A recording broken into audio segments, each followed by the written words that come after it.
Pinagpapaliwanag na ng Civil Aeronautics Board ang Cebu Pacific kaugnay ng pagharang dimano ng isa nilang tauhan sa pagbiyahe ng isang batang nangangailangan ng operasyon sa Vietnam. Ayon naman sa Cebu Pacific, iniimbestigahan na nila ang insidente. Agad din daw silang nakipagtulungan para matuloy ang naantalang pag-alis ng pasahero. May report si Marisol Abduraman.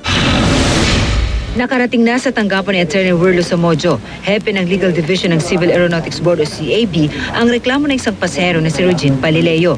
Lilipad sana patungong Vietnam si Palileo kasama ang anak niya para magpa-opera, pero hindi raw pinayagan ng Cebu Pacific na sumakay sa eroplano dahil umano sa depektibong passport ng bata. Unang inihain ni Palileo ang reklamo sa Manila International Airport Authority o MIAA. Ang MIAA, bagamat hindi na nagbigay ng pahayag sa media, ay inendorso ang reklamo sa CAB. Hindi na pasakay na Cebu Pacific noong una because of allegedly a defective passport.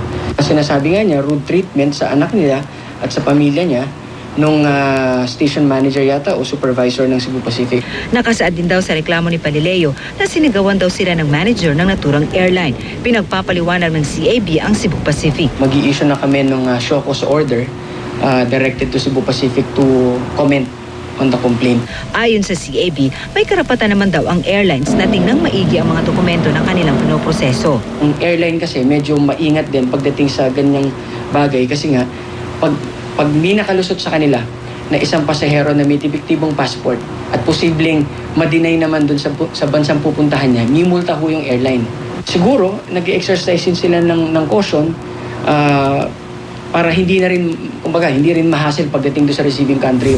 Gayunman ayon kay Somojo, dapat ay naipaliwanag ng airline ng maayos sa mga pasahero kung bakit hindi sila pinatuloy sa biyahe.